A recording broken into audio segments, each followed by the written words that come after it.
So thank you for inviting me. First, purely technical question. Do you hear me well? No problems with mic. I should move. Wonderful. Second, let's go back to the content. You know, when people are talking about North Korea, what is the most common image everybody who is in habit of reading newspapers is likely to have? It's a stunning country. It's a very brutal family dictatorship, and of course, it's a kind of perfectly chemically pure Stalinist state. Most, like all stereotypes, all these remarks, there are three, each one has a seed of truth, but at the same time is seriously misleading. Because when now people come to Pyongyang, they sort of expect to see starvation and destitution, and they are sort of surprised. Because they discover that Pyongyang has, for example, a booming restaurant scene. And there are no dead people laying dead bodies on the streets. Most of the people are extremely well dressed. Well, not extremely, they are dressed in cheap, poor Chinese fashion style dress, but it's not clearly a destitution. And what is more important, which is not always realized, the last 10 years, what is interesting, roughly from the time when the international sanctions were first introduced, the last 10 years used to be the time of modest but noticeable economic growth in North Korea. If you believe Bank of Korea estimate, attention, I'm not talking Bank of North Korea estimates, which of course should never be believed, but I'm talking Bank of South Korea estimates. They believe that over the last roughly 12 years, the average annual growth was 1.4%. There were ups and downs.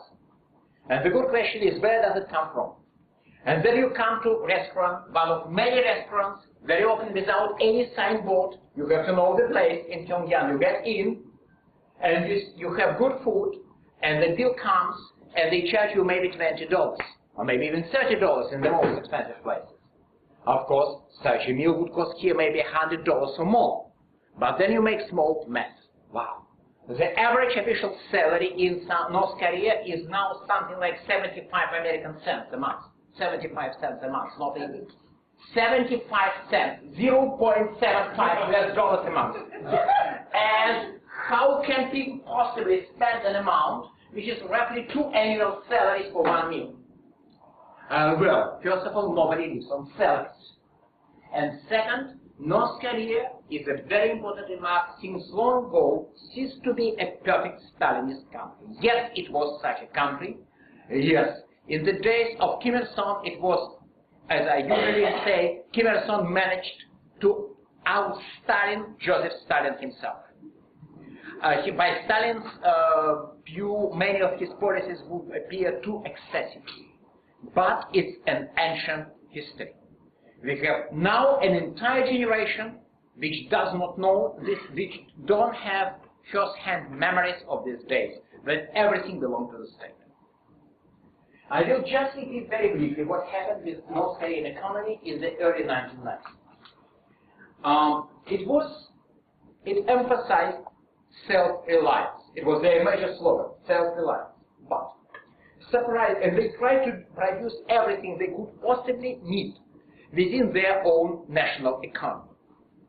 And surprisingly, it was so inefficient as a result. It would be inefficient anyway, but excessive militarization and self-reliance policy made it even less efficient. And as a result, it was remarkably dependent on the Soviet and East European aid. And in the early 1990s, the aid was discontinued, and the North Korean economy essentially folded in. We have no idea about the scale of decline. Because if you start asking me about statistics, I will tell you nobody knows.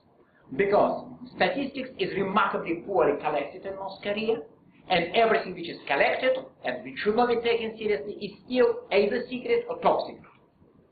So North Korea ceased publishing any economic statistics in the early 1960s. Since then, only foreign trade and population Two only figures, plus some information about harvest and nutrition. Only three indicators which are sort of more or less reliable. Anyway, so economy falls. Estimate is that the industrial output roughly halved within the 1990s. Agriculture suffered a massive starvation which killed about 500,000 people. You're likely to see estimates of 2 or 3 million. Don't take it too seriously. 500,000 or slightly more, but it still was the largest humanitarian disaster in East Asia since a great leap forward in China almost 60 years ago. And people discovered that their salaries suddenly became useless, and they relied on the government rations, which were given essentially for free. They were not forthcoming. So people essentially some people starved to death, most people survived. How did they survive? Because they rediscovered market economy. The farmers, which was illegal, they went to the mountains. If you go to North Korea, you see a lot of irregularly shaped fields and the mountains, private fields, which officially don't exist. People began to sell stuff, buy stuff, a lot of illegal business and smuggling of everything which is, I would say, smuggleable to China and back, all kinds of economic activity. No, it was not a sophisticated capitalism, it was a bit like African-style capitalism, but it was enough eventually to overcome the famine and eventually provide a measure of the economic growth. However, once you have capitalism, you have to have entrepreneurs, you have to have entrepreneurial class, you have to have business people, largely business women, and some businessmen. Have no time to say explain, but just make a remark that women tended to be overrepresented in the North Korean and the new North Korean economic model. And here an interesting story, which I'm going to talk for another 45 minutes, starts. People began small. Well, not exactly, not always, we will see later, but in most cases they began small. Somebody learned that his neighbor dug out from an ancient grave some strange old pot, greenish side. And he bought this pot for 10 kilos of rice. And then they sold it for $100, which would be enough for him and his family to live for 2 years, or maybe 1 year at that time. I'm talking 1997. And it was auctioned for $10,000 as a priceless piece of Koryo-era telephone. Or somebody, I'm telling real stories, somebody was a hard-working teacher. She discovered that she is not paid. And then her distant relatives was visiting from China, and she said, what if you help me to buy dry pollock fish? She bought dry pollock fish, and the Chinese relatives gave her enough money to live for 1 year. And she said, wow, why should I teach the kids? She immediately retired, and she began a full-time entrepreneur. And many such stories. People began small. But some of them were successful because they were smart, lucky, and ruthless, and they began to grow and grow and grow. And by the late 1990s, roughly, maybe a bit earlier, 95, 97, we had people whose operational capital was measured in tens of thousands, correct? Tens of thousands of US dollars. Maybe a bit more even. And how could you go? Where? It was okay to run a small shop on the market. It was okay to have a small workshop where you would hire 5 teenage girls, all stories are real, 5 teenage girls to make counterfeited Chinese tobacco. Well, it was okay, of course, to maybe hire somebody to look after your beehives. You put it on the mountain, and then you sold honey. Wow. But if you have a lot of money, what can you do? And the government took a very ambivalent approach to the development. Because of the political reasons, they could not really accept it and admit it. But they did not want to completely, they did try occasionally to wipe it out, But usually they did not try hard because they understood if they succeed, the famine would probably come back.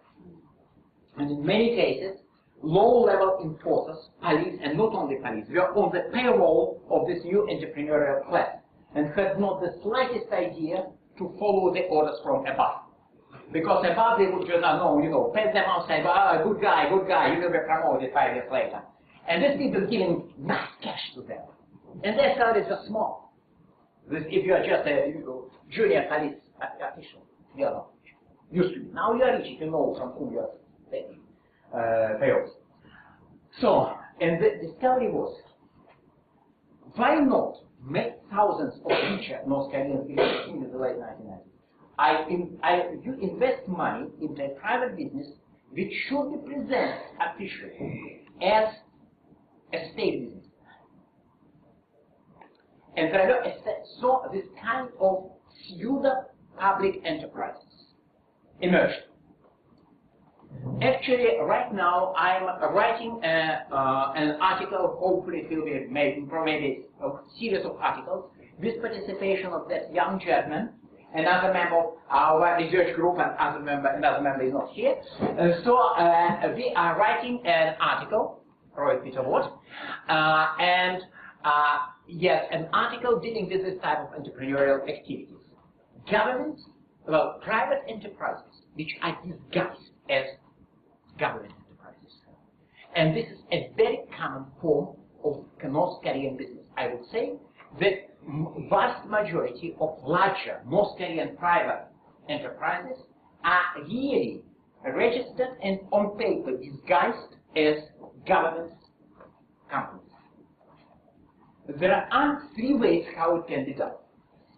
Let's start from the most common, obviously. Again, we don't have statistics. Let's start from the most common approach, which is used by people with relatively small amount of their operational capital. It's very simple. You go to the government and you create something and you register it as your own, as government business. Usually restaurants. I mentioned this wonderful restaurant here in Pyongyang, and it's not only in Pyongyang. If you go to the countryside, you see the same situation. And in 2010, Yang Moon-soo and Kim Byung-yong, who did a bit of study, again, I would quote Marcus Nolan, who said, don't believe any statistics from North Korea which comes with a decimal point attached. But, they have a bit of too many decimal points, but it looks like that roughly 3/4 of all restaurants and well over half of all shops in North Korea are private. But they all are registered as state enterprises. So if you come to a Pyongyang restaurant and after a good feast, you can ask, is it government property? And of course your manager and your guys say, oh, in our people's country everything belongs to the people, it's government, not government, it's people. Blah, blah, blah, blah, blah, blah. But when you drink it, you ask, does it have a tongju? Tongju, the word, which is not understood by the South Koreans, as a matter of fact. They usually have to respell it, because it's a French mixture. The first word is tong, money, which is authentic Korean, and another chu master, which is Sino-Korean. In Korean will be chongju, master of the money, or I would say lots of the money. It's how the lots of the money is how the new business class of North Korea is known. This person with such a lofty title, lot of the money is in that shop. So the deal is, imagine there is a woman, back then in her early 40s, and her husband disappeared. He was arrested. He was, as a matter of fact, in the political police, in the secret police. But, well, it does not guarantee your security. Back in the 1980s, she would probably go to prison herself too. But we are talking about liberal and forgiving times of Kim Jong-il, when, I repeat, the scale of repression decreased significantly compared to what it used to be under Kim I. Kim III seems to be more brutal than Kim II, but again. Anyway, so she was essentially left alone, and her friends gave her secretly a small amount of wealth, so a couple of $1,000, so she could start a business. She started a noodle shop. How it was done? She went to the city hall, People's Committee, and she registered herself, her shop. Officially, it was the state committee who, because of their love and responsibility in regard to their people, they opened this shop, the noodle shop. Actually, she paid for construction material, which was freely available. She hired workers who did renovation. She bought furniture. She hired waitresses. She hired cooks. She hired everything. Actually, she was not working alone. She was working with few friends. It was a kind of, if you like, joint venture, a kind of, not too secret, how to say something, I forgot. Partnership. It was a partnership. And what is interesting in North Korea? The North Korean capitalism discovered a lot of ideas, more or less independently. We have partnerships. We have sort of actions. We have what is important, shares in English, shares, чусик. And we, as I recently discovered, we even have sort of chain shops emerging right now. Anyway, so, and she was running. Her duty was to deliver a certain amount of money to the city council, officially. It was not bribe, because she was running on paper a state enterprise. On paper. In real life, she was saving certain money. She did very creative accounting to underreport her earnings, and she paid a bit of additional money to make sure that if people will not investigate her creativeness too carefully. And she had a very nice lifestyle. Or another story. We had a police officer who made good money by smuggling protected species to China. And, well, we don't care about people, why should we care about deer? Anyway, so they made good money by smuggling this money into China. And as a side show, he opened a restaurant. And he asked his wife to take charge of this enterprise, largely. But he himself also was sort of involved. Same scheme, registration, official payments, as if it was a state enterprise. Of course, you have this signboard saying, so such and such city council, Department of the Public Interest, and eatery number 27 or something. But, well, everybody knows to whom it belongs, as a matter of fact. So this type of scheme is allowed. So in the same way you can open, say, a shop, just normal retail outlet, or alternatively, trucks and buses, which is another very interesting area where most of the operations are essentially privately owned but disguised as state operations. Because historically, North Korea, essentially the major means of public intercity transportation was railway. And when in the early 1990s people began to trade, vendors began to travel from one place to another. And it means that they needed ways to go, to travel, and to deliver their merchandise. And railway, well, they did use railway, but it was probably usually not enough. So new enterprises began to pop up, buses and trucks, which were going on fixed routes, delivering the passengers and their merchandise, because very few, if any, of these people went to other places because they just wanted to do a bit of sightseeing. I've seen such people, as a matter of fact, there are such people, but clearly very few. Most of people go because of business, because they are making money.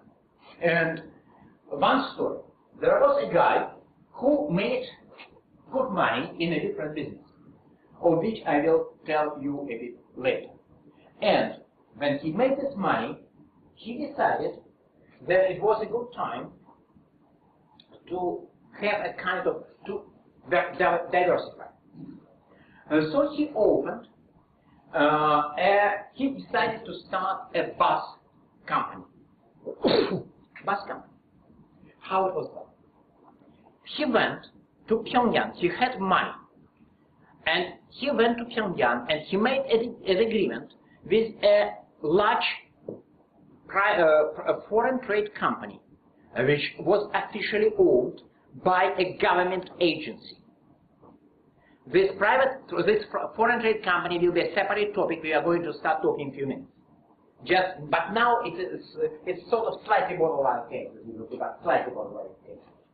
So this company officially prepared papers to buy 2 old used buses in China, a bigger one and a smaller one.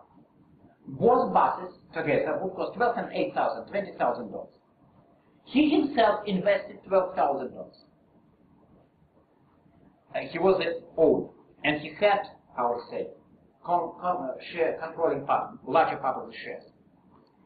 But what is interesting, there are other investors, including $2,000 each, were invested by people whom he was going to hire, sort of hire. You see, we'll see later, it was not really hiring in our understanding, as drivers.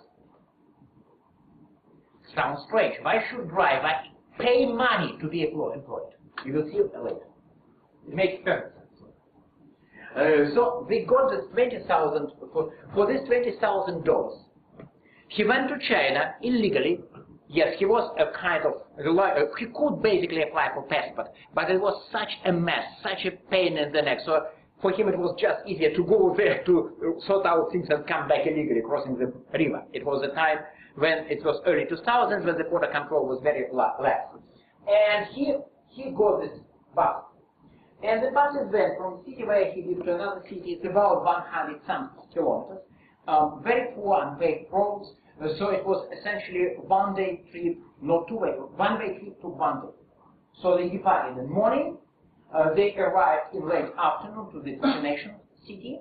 They stood there overnight. The crew consisted of 3 people. There are always 3 people in a North Korean bus: driver, mechanic, and conductor. And they all were partners of the partnership. Even the conductor paid $500, but he said, I hired these girls not because they paid money, and not because of their good looks. I would prefer money and good looks, but it was not a major condition. Major condition was connection with government and road police. Anyway, so, and how it was done? This bus went one night, returned next day, and there was a deal. There was a fixed amount which changed because of inflation of the amount of money the crew paid to him. He essentially rented the buses to the crew, and they paid the money as a right to take part in the activity. They got basically they got a fixed amount they gave to the owner, and everything else they made was left with them. The large bus was could seat 40 people. Occasionally they managed to pack much more. And one of the things which surprised him when he came to China, it was the buses which traveled according to their timetable. Because in his situation was you had to use every seat, and if it means that somebody will have to spend 1 hour in a bus, tough luck. So because 40 seats, 25 seats who started to pay this established amount of money, and what was important, the crew paid for the petrol and oil and the basic repairs. Serious repairs would be paid by the owner, small repairs by the crew. And it was important because he explained, it's how I made them to stay. Have I paid it? They would wait. I asked, why did you do it? And he said, I would have no way to control how much they really earn. And of course, they would be stealing money from me. I understand. They would never tell me really how much they earn. So the best way was just to have fixed amount and no cheating. And his bosses, who gave him permission to use the bus, had essentially the same logic. Because twice a year he took money, he had to deliver $20,000 a year, which was roughly the same amount that he spent on this, to his supervisors, to his protectors in Pyongyang. And this is how such things are operational. Another guy, he began from one truck, and he ended up together with friends, it was a partnership, running 7 trucks, specializing in moving bulky stuff like cement, sugar, salt. Salt from private salt fields. Yongchon, how do you translate? Yongchon? Salt fields. Salt flats. Salt Flat. salt flat. From private salt flat to the biggest wholesale markets. I'm talking about, say, 2005, 2007, when it was Canson, which is now not really functioning anymore on the area scale. So this is how things. We have buses, we have trucks. But this is the same idea. So, and if you look at paper of all these 7 trucks, every single truck was registered with a government company. In this case, these 2 buses, it was a foreign trade company. In his case, he took 7 trucks and he registered it with different companies. And what is interesting, it depends on the position of the government agency, not companies, agencies, how much you would pay. The best registration was with the military. Second best with the political police. The lowest with the normal civilian agency. Because number plates of the military would help a lot in case of some checks or whichever. So you had to pay for protection from the military, essentially. Of course, people in the military unit who agreed to register these buses probably have never ever seen the trucks. It doesn't matter. So this how things began operation. But it's still we are talking about you can invest $10,000 in a restaurant. Oh, funny thing about this. Something. I mentioned the guy who made money on protected species. Yeah. What was interesting and very typical, and I'm going to mention it again because I've heard very similar stories a number of times. When I was talking to him about his business, he said, I asked him how much it would cost a bowl of noodles to pay. We are talking 2006 roughly. And he said, 2,000 won. And how much did you pay to your workers? He said, it depends, usually 10,000 won. Wow, I said, are you telling me that you paid to them every month their monthly wage would suffice to buy 5 bowls of rice in your, as you admitted, second-class restaurant? He said, yes. But I gave them rations. Now later I was translating him when he was talking to somebody in English. I was translating from Korean to English. There was a professional translator who was lost. I had to explain because it's something really mind-blowing. And this is why, what you are talking, why are you talking? Oh, it's much better. And I said, why are you talking about rations? Who are you? Are you party committee? Are you food department of the city committee? No, he said. And I discovered what was very funny. North Korean employees, they are so used to the idea that employer gives them not only money is a pocket, small pocket, money. What is important? Rations. So what he did, and then I discovered that many private entrepreneurs used to behave in this way. Some of them still do it, but less frequently now. People are getting used to capitalism. But what he did, he went to the market and for market prices bought all basic items which for decades used to be supplied by the state. Every employee in North Korea since December 1957 was eligible to 700 grams of grain a day,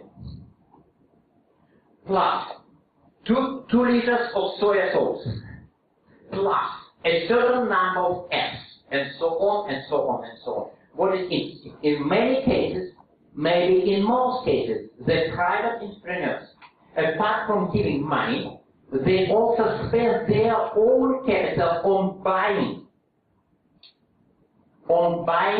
rations and then delivering it essentially for free, because in the old system rations they were essentially given for free, a small token price only, to their employees. It looks irrational, but it's about our tradition. Or about other story, one of these entrepreneurs, it was a funny story, he explained that he sometimes had to fire people. It's another business I'm going to talk about, but because, yeah, just mentioning this power of tradition. He said he had to fire people, and they asked why. Usual reason was theft. They were stealing stuff he was producing. And the stuff he was producing was actually needed for it. It was extremely well. So, much appreciated. But he mentioned other reasons, and one of them was immoral behavior. And what? Well, if a man, or especially a woman, was sleeping around, I had no choice, but I had to fire him or her. Why? Well, it's my duty. I was a manager. I had to take care of the moral behavior of my people. Well, he behaved like a good party secretary. Anyway, and obviously he didn't see anything strange about it. And he also said that he was very careful. He checked the normal rations as they used to be in this area. He was in this area back in the 1980s, and he delivered rations to his workers according to the standards of the late 1980s. As he said, at least he said, they were very happy. I would not buy it 100%, because every employer will tell you that his or her workers are always very happy, and he or she probably believes it, which is not necessarily the case. Nonetheless, having said that, so they were talking about small business, $10,000, $15,000, $20,000, $25,000. But if you have, what if you have really good money? Not just 10,000, but say 50,000, 100,000. And there are people who have such money. If I have time left, when should I finish? Go. Yes, so I obviously do have time left. If I have time left, I will tell you about explosive growth of the real estate prices in Serbia. You know. Anyway, so if you have money, how would you do it? What would you do? And here, you are likely to use a huge loophole in the North Korean laws, which developed as early as the late 1970s. And I'm talking about the Hva Act, which are better to be translated. I usually, when I write articles, I usually say foreign exchange earning company. But to be short, let's say foreign trade company. What is it? All communist states follow the Soviet model, which goes back to the early 1920s, which, in this model, state has an absolute monopoly on the foreign trade. If you are a state, well, things. If you produce something for sale overseas in a pure factory, you don't sell it yourself.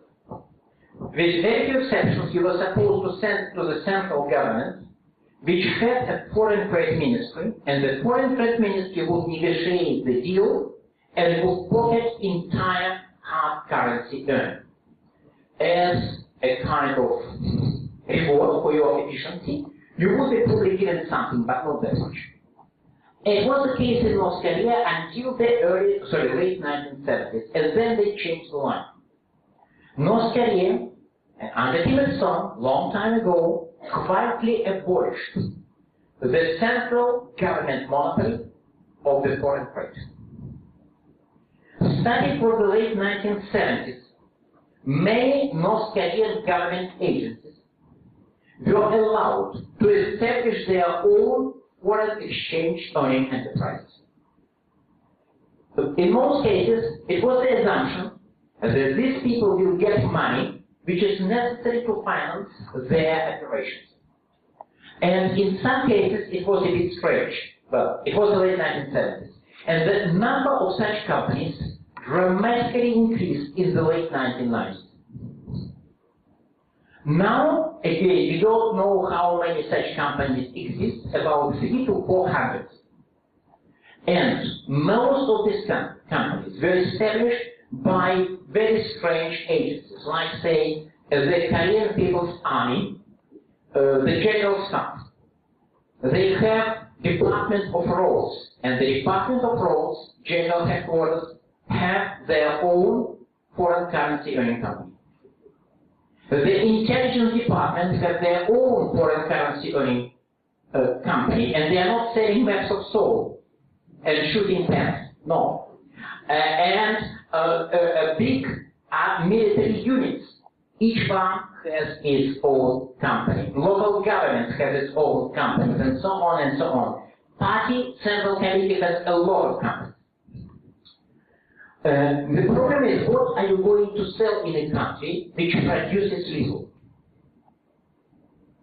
Theoretically, many of these companies were established to sell some kind of specific goods which were produced by the founding kind of brand, the founding agency, like, steel or coal or something.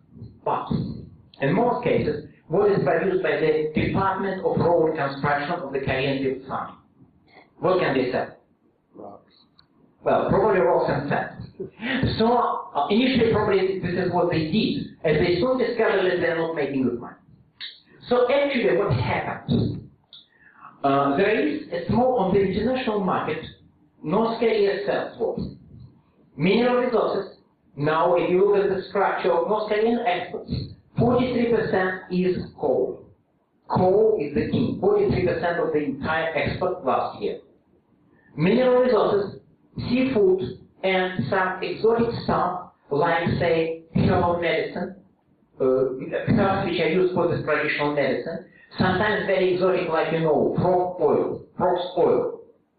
Yes, they sell it. You harvest a particular type of frogs. Probably you don't want to know what you do with the frogs, but the outcome is oil, which they say is selling extremely well in China. In this type of exotics, so what happens? These big companies, or not so big, began to secure so-called bakru. Have no idea where it comes from, the word. Sounds Russian to me, but I could not find any origin. It's by the Chinese. I consulted a Chinese specialist on the issue. He suspects that it's by the Chinese by her, but he's not certain too. Anyway, in Korean it's known as bakru. Everybody knows what it is.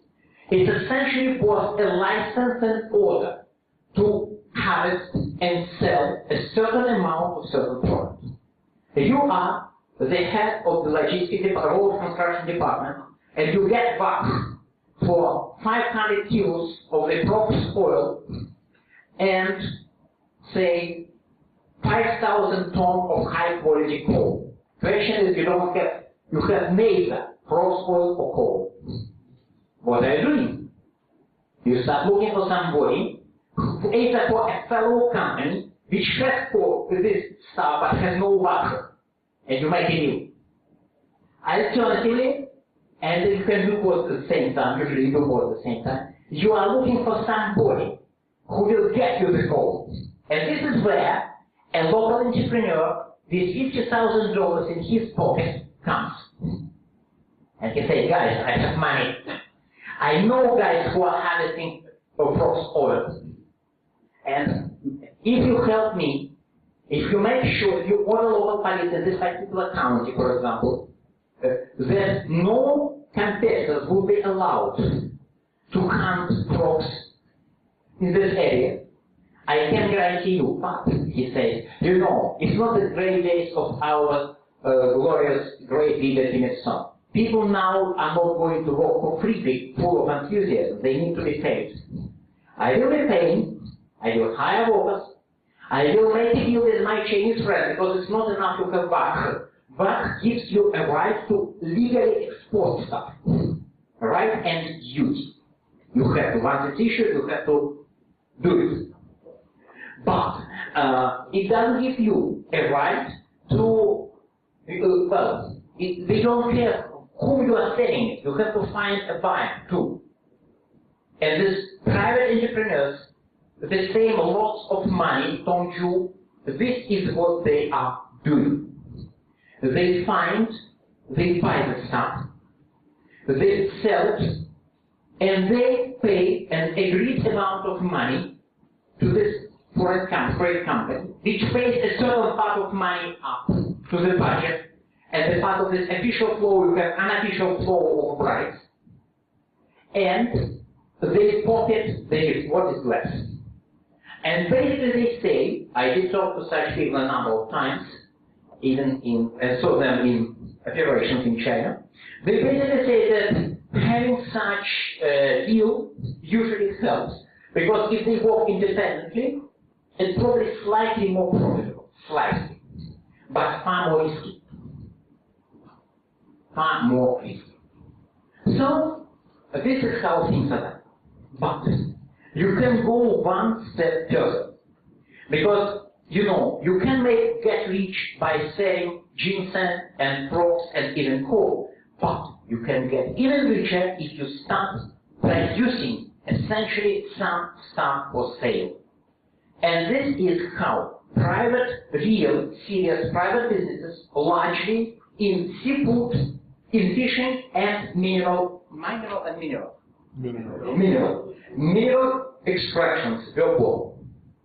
Say there is a company, a foreign trade company, which is controlled by the military, probably because it's all this agreement. I will not tell you which part of the military. Have I been able to tell you, you will be laughing, but I cannot say so, probably I cannot be too specific.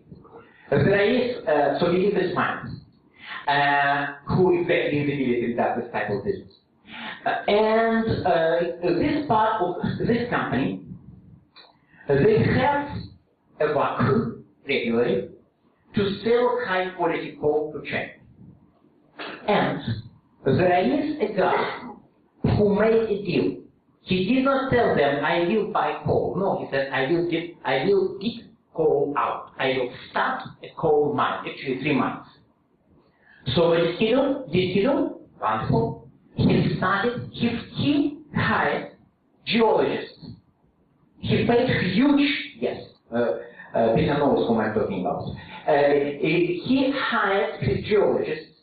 He paid them huge consultancy fees, which would be equivalent, they usually measure stuff not in North Korean won, which is very unstable, but either in foreign currency, usually Chinese yuan, occasionally US dollars, or in standard sets of rice, kilos of rice in this case, 500 kilos of rice to one geologist. Yes, he hired a team of people whom he believes to be the best coal geologists in the country. So they did a survey of the abandoned mines, small mines. He had no money to develop a big mine. He was interested. He found 4 small mines which had good deposits. He did not hire workers. Another person whom I'm going probably to talk very briefly hired workers. He did not, because it was done by the military. So the military provided him with unpaid workforce. The soldiers were working in at his mines. And he housed them, and he was responsible for housing, for dress, and for food of these people. And he believes, again, you never trust an employee, so the employer who tells you that his workers are happy. Sometimes it's true, sometimes it's not. But he believes they were happy because they were well fed and they ate meat, pork every day. Of course, not if this is a forbidden food in North Korea. If you don't know, you cannot eat food. But if you eat pork, you can still well. Not usually, you cannot people don't eat pork. So he houses people. He fed them well. He provided them with work uniform, and they were very happy because it was a bit risky, but not much more risky than do the normal military service. So they were working in one shift, only one shift. He could not secure, even though he paid a lot of bribes to the local power grid manager, he could not secure round-the-clock electricity supply. So he had to, his mines were operational only when they, only 8-10 hours a day when he had electricity. So he produced coal. Coal was sorted out. High-quality coal was sent to China. But it had to have, sorry, I'm not a coal specialist. They say 3,000 kilocalories, I'm not sure. Yes. I don't know what they were talking about. I understand it's sort of energy output. If there's such a coal, it could be exported to China. If not, it has to be found sold domestically. So he hired few salespersons, all women, who went to local factories looking for factories which would buy coal. And so low quality stuff was sold domestically, high quality stuff went to China. And again, he was paying a certain amount of money. He was delivering a certain amount of coal to fill the back demand, and he pocketed everything else, and he had a wonderful lifestyle.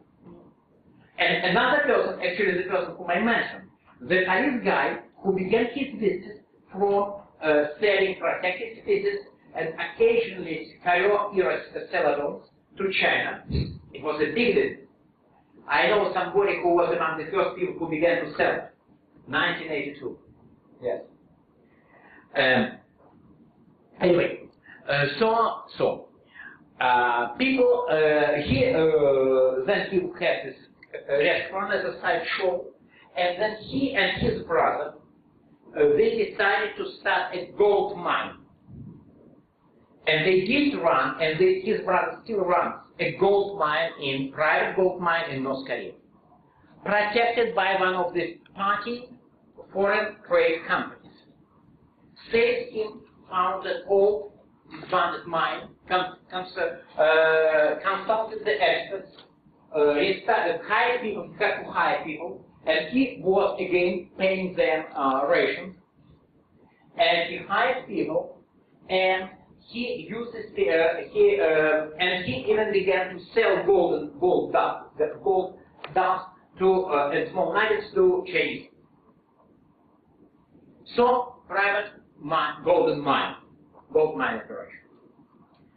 Sometimes, as a matter of fact, it's very common in the seafood industry. But it's surprising, I've never seen anybody who many people whom I have met, it was a side show. I've never talked to a professional seafood person.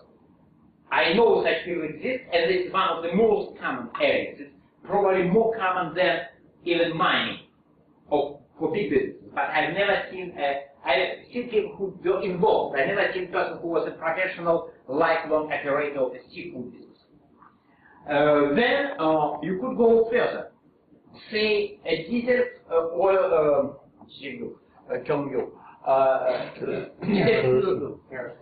kerosene? Yeah, kerosene production factory. This person, with good connections and good money, went to the government, bribed a couple of high-level officials, made a deal with a non-functioning oil refinery. Being an engineer by training, and obviously a very good engineer, he designed his own equipment to process the crude oil which was delivered by the US as a part of the Kyoto Agreement. And they produced kerosene for sale. And the government even sent teams who checked the quality. He had all certificates, and he was very proud of his ability to start from the scratch to build such a factory. Then in 2002, shipping of the crude oil from the US was stopped because of the first or second nuclear crisis. And well, never mind, he was not ruined. He found some other ways to make good money. He became rich, and when he got old, he decided enough is enough. I better move into South Korea, and recently we had a very nice coffee not far away from here in Moscow. And he's unlike many of these people with whom you are talking, you always have a feeling that you are talking to this kind sort of, adventurer, mysterious crime criminal under a kind of underlayer. He is not like that. I can easily imagine such a person running an oil refinery, say in the Soviet era Russia or in South Korea nowadays. He was an engineer, an organizer, and manager in a businessman who was not very happy about bribing and rushing here and there and doing illegal stuff. And one of the reasons he is here, he says, I decided I don't want to deal with illegal stuff, and it's too risky and too tiring, I don't want it. I have had enough money. Anyway, taking my family and getting it. This type of operation. And it's the second group, as I have said. I said three groups. First, we have the small people who just make deals with the local administration for official donation plus some bribes, registering their small businesses as state-owned. Then you have people who use the foreign trade companies, which have a great deal of power and managerial freedom as a cover for large-scale operations. Then you have a third group, which are not well investigated yet, but it exists and it's quite important. I will just mention it. Because North Korean managers of big state factories are increasingly independent. They are not officials who exist just to deliver a certain amount of the product of their items their factories producing. They are increasingly behaving as private entrepreneurs. And they are making good money. They are looking for sales. They are not just sitting and waiting for supplies to be delivered according to the instructions from Pyongyang. They are looking for sales. They are looking for people who are interested in their products. They are looking for supplies. They have more freedom in hiring and firing people. And sometimes they break the law. Pretty much everybody breaks the law. Everything is illegal in North Korea, but government doesn't care. And it's how things are operational. So we have three groups. Well, you can ask your questions. I do not know answers. And I believe that nobody knows answers, but I might be wrong. First, how many these people are around, and what is their share of the economy? I do not know. And I don't see how we can make any realistic estimate about their numbers. Say if we are talking about service industry, restaurant industry, small-scale retail trade, these people, these private enterprises or pseudo-state enterprises, private enterprises like small restaurants and shops, clearly constitute a majority of all enterprises which are operational. If they are talking about mining and say oil refineries, it's clearly a minority. But does it mean 5% or 25%? I don't know. Second question is, and I strongly suspect that Marshal Kim Jong-un himself doesn't know it either. Because on paper, they don't exist. If you look at paper, this oil refinery was a good old Soviet-style, Stalin-style, centrally planned economy style refinery. So, but I suspect that these people are sufficiently large in number. Why? Physics. As I have mentioned, the economy is recovering, and there is a minor consumption boom, which is not limited to Pyongyang. Very often people go to Pyongyang, come back, they see that things are not that bad, and they say, wow, but it must be Pyongyang only. Well, it's largely Pyongyang, but not only. What's happening? To give you some ideas about power of the new North Korean money, let's talk about one very important indicator, the real estate prices. A sort of extreme case, a house, a good apartment, which was bought for $5,000 in the early 2000s, was recently last year sold for $160,000 or $50,000 US. Пирог очень много. It's exceptional. Don't see even the best apartments are not that expensive. But on the average, we can say that over the last 10 years, the real estate prices in Pyongyang increased something like 20 times. Something. Depends on how you measure.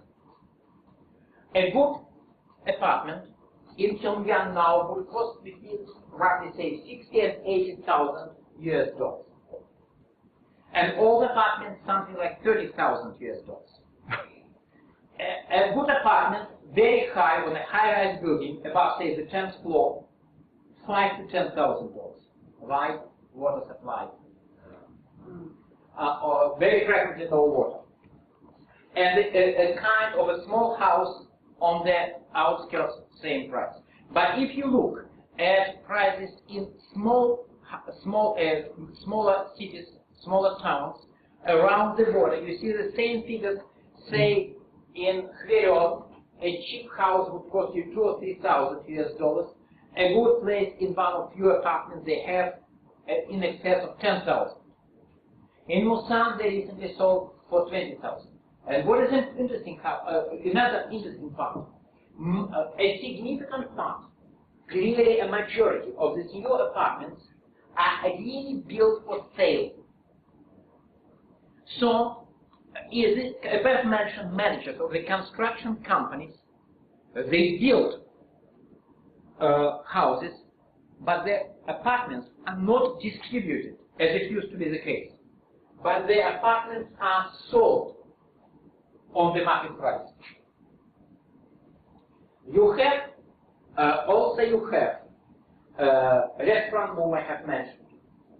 You have a growing number of the private cars, which, as you easily guess, are usually registered as state-owned cars. You can technically have a private car in North Korea, but it's seriously painful when it comes to pretty much everything, registration, technical checks, everything. So it's much easier for you to register your private car as a state property. Like these people of whom I was talking, register their trucks and buses. So there is a growing number of the private cars. Computers are very frequently seen around. There is a minor renovation boom in Pyongyang when people are paying money to have bathrooms installed in their apartments. Because in the old apartments, with very few exceptions, you would not have bathrooms. In some cases, you would not even have toilets. You suppose you probably had one bathroom per floor, or maybe everything on the first floor if it was not very high. And now people are paying money, roughly $1,000, to have a bathroom with a water heater installed in your house. So there is a great, these people, I'm talking about something which is significant in scale. So there is a great deal of such people. How much money do they have? Good question again. Looks like that basically, if you have few $10,000 operational capital, you are rich. Few $100,000, you are seriously rich. And there are people who have probably up to few $1 million. And once again, I'm not talking about officials. Pretty much everybody has to have connections with the officialdom, but these people are no officials. And the last remark. Recently, I saw these reports about, imports of luxury goods to North Korea, which are always explained by the journalists as a sign that Kim Jong-un is rewarding his faithful. I strongly suspect that most of these imports, luxury goods like, cheap Chinese cars or high-quality French cognac, most of these imports don't go to the government officials, but go to these new rich people, who love to, like all rich people across the globe, since times immemorial, they like to show off. Yes, they do. As a matter of fact, one of the ways to show off, probably getting a bit outdated, still possible, to buy a fridge. Fridge is a status symbol in the borderland areas. Why? Funny thing is, you cannot use it there. Because you need reliable electricity supply. There is one thing. You can say, what about generators? There are individual generators in each houses. But they are very expensive to run. They often break. And they are very noisy. They create problems with your neighbors. So you can run it for a few hours, but not forever. If you are rich, what can you do? You can bribe a local power grid manager and connect illegal cable. As a matter of fact, it did happen in South Korea in the 1960s. And or alternatively, not power grid manager, but some military installation. I know that at large scale, how to say, somebody who gives money for big interest, somebody very successful in usury, and of course you have private banking too, and foreign exchange, foreign currency trade. He made a deal with the local security police headquarters in a small city, so technically he is a criminal who should be arrested and shot immediately. But air conditioning in his house works because his house is connected by an illegal cable with the local secret police headquarters. So it's not Korea nowadays. Well, I think it's over, and probably it's time to start answering questions.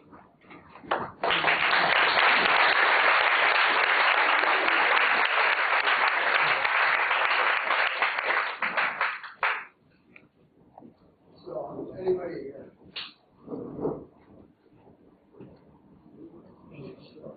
What about the receipt? Yeah. Is it, sorry. Yes. Is there like a loan shark type of organization and mafia run?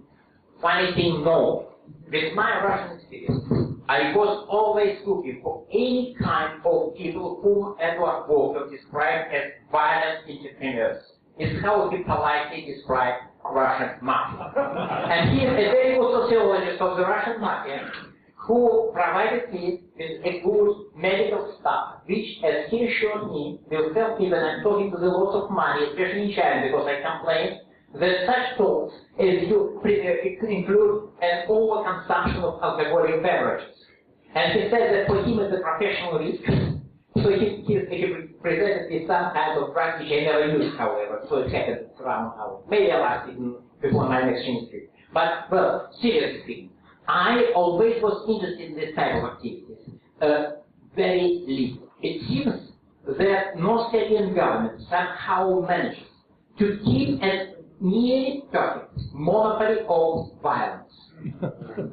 I ask people, I say you a lady who said that she was buying wholesale footwear, and she went to Rason market, which was from Musan, it's about say 250 kilometers, with essentially bags full of cash in the middle of the town, and asked her whether it was risky. Oh, it was so risky, unpaved roads, slippery roads, we had so many traffic accidents. It simply did not happen to her, did not occur to her. That going across to the starting country with 5 or 10 kilos of cash is risky, not because your back can hit to the, down the mountain. What is funny, very low level of crime in general. There are murders, there have been many things, but surprisingly, even in the middle of Karen, I came across very few cases when somebody was attacked for food. I did see the victims, I saw the stories, but for such a level of tension, it's unbelievably non-violent place. Any others? The North Korean transaction with Chinese. Chinese is a very important role, and for the role, Mr. Jang Sung-taek has pivotal role intimidating the North Korean economy and the Chinese economy. But he was eliminated by his young cousin. And what impact? I do not know. What is important, what is clear, you are right. Most of the interaction, including interaction of the private business, is with China. It's the major seller and the major buyer. And it's also clear that Chancellor Tax-Turkish had a certain adverse impact on North Korean trade and interaction with China. It's too early to say, however, how serious it's going to be. there were reports that the first quarter of this year there was a minor decrease, I'm not sure, 2 or 3%, minor decrease of North Korea's trade with China. But they are talking about official trade. Some part of which are actually unofficial. Because it's private stuff also very often sell using the wax, anyway. So there was some decline. Is it going to be serious? I don't know. Is it going to last? I don't know. We understand that there's no private ownership of property in it. You talked about buying and selling apartments. Can you comment, is that also under a party or government cloak, or is it really privately owned? And while you're commenting on that, if you could comment on the collapsed apartment incident of 2 weeks ago, please. Well, talking about the past. Technically, if you want to be legalistic, but I don't want to be legalistic, you are not buying property. You are selling and buying ipsa, which is your right to move into a particular part. If you want to have details how it used to operate and how it used to operate, because in North Korea, you have no right to buy and sell apartments unless it's your private property. Contrary to the common assumption, there is a small number, really small number, of real estate which is legally private property in North Korea. Long story, but it's very rare case. It doesn't, but it's rare. Having said that, if you, in most cases, I would say 95% at least, maybe 99 are indeed state property. But from the late 1980s, they allowed citizens to swap their apartments within a certain safe jurisdiction. Because moving away from your jurisdiction is legally extremely difficult. You cannot normally leave the place where you reside unless there are special, unless you are called. But within your jurisdiction you can swap.